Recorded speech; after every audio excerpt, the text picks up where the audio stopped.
March 2024 ತುಲಾ ರಾಶಿ ಭವಿಷ್ಯ ತುಲಾ ರಾಶಿಯಲ್ಲಿ ಜನಿಸಿದ ಜನರಿಗೆ ತಿಂಗಳು ಅನುಕೂಲಕರವಾಗಿರುತ್ತದೆ. ನೀವು ಜೀವನದಲ್ಲಿ ಮುಂದುವರಿಯಲು ಅವಕಾಶವನ್ನು ಪಡೆಯುತ್ತೀರಿ ಮತ್ತು ಯಶಸ್ಸು ನಿಮ್ಮದಾಗುತ್ತದೆ. ಶುಕ್ರ ಮತ್ತು ಮಂಗಳ ಗ್ರಹಗಳು 10ನೇ ಮನೆಯನ್ನು ನೋಡುತ್ತಾರೆ ಮತ್ತು ತಿಂಗಳ ಆರಂಭದಲ್ಲಿ ರಾಹು 6ನೇ ಮನೆಯಲ್ಲಿ ಇಡೀ ತಿಂಗಳು ಇರುತ್ತಾರೆ. ಇದು ಉದ್ಯೋಗಿಗಳಿಗೆ ಉತ್ತಮ ಫಲಿತಾಂಶವನ್ನು ನೀಡುತ್ತದೆ.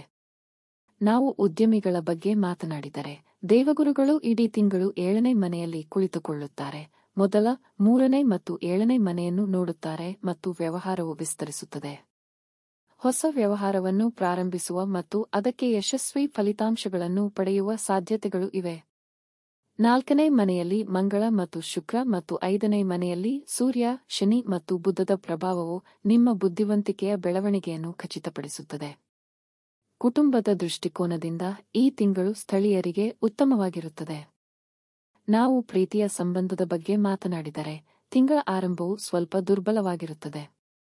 ಸೂರ್ಯ, ಬುಧ ಮತ್ತು ಶನಿಯ ಉಪಸ್ಥಿತಿಯು ನಿಮ್ಮ ಪ್ರೀತಿಪಾತ್ರರ ಹೃದಯವನ್ನು ಚುಚ್ಚುವಂತಹ ಕಹಿ ವಿಷಯಗಳನ್ನು ಹೇಳಲು ಕಾರಣವಾಗುತ್ತದೆ ಮತ್ತು ಇದು ಪ್ರೇಮ ಜೀವನದಲ್ಲಿ ಉದ್ವಿಗ್ನತೆಯನ್ನು ಹೆಚ್ಚಿಸುತ್ತದೆ. ನಿಮ್ಮ ಪ್ರೀತಿಯ ಜೀವನವು ಸಂತೋಷದಿಂದ ತುಂಬಿರುತ್ತದೆ ಮತ್ತು ವಿವಾಹಿತರಿಗೆ ತಿಂಗಳು ಅನುಕೂಲಕರವಾಗಿರುತ್ತದೆ. ದೇವಗುರುವು ಇಡೀ ತಿಂಗಳು 7ನೇ ತಿಂಗಳಲ್ಲಿ ನೆಲೆಸುವ ಮೂಲಕ ಸ್ಥಳೀಯರಿಗೆ ಸಂಪತ್ತು ಮತ್ತು ಸಂತೋಷವನ್ನು ಅನುಗ್ರಹಿಸುತ್ತಾನೆ. ಆರ್ಥಿಕ ದೃಷ್ಟಿಕೋನದಿಂದ ತಿಂಗಳ ಆರಂಭವು ಅನುಕೂಲಕರವಾಗಿರುತ್ತದೆ. 4ನೇ ಮನೆಯಲ್ಲಿ ಕುಳಿತಿರುವ ಮಂಗಳವು 11ನೇ ಮನೆಗೆ ದೃಷ್ಟಿ ಹಾಯಿಸಿದರೆ, 5ನೇ ಮನೆಯಲ್ಲಿ ಕುಳಿತಿರುವ ಸೂರ್ಯ, ಶನಿ ಮತ್ತು ಬುಧರು ಸಹ 11ನೇ ಮನೆಯನ್ನು ನೋಡುತ್ತಾರೆ. ಇದು ವಿವಿಧ ವಿಧಾನಗಳ ಮೂಲಕ ಹಣದ ಗಳಿಕೆಗೆ ಕಾರಣವಾಗುತ್ತದೆ.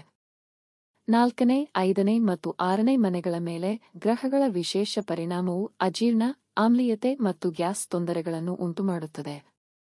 ಪರಿಹಾರಗಳು: ಶುಕ್ರವಾರದಂದು ಹಿರಿಯರ ಪಾದಗಳನ್ನು ಸ್ಪರ್ಶಿಸುವ ಮೂಲಕ ಆಶೀರ್ವಾದ ಪಡೆಯಿರಿ.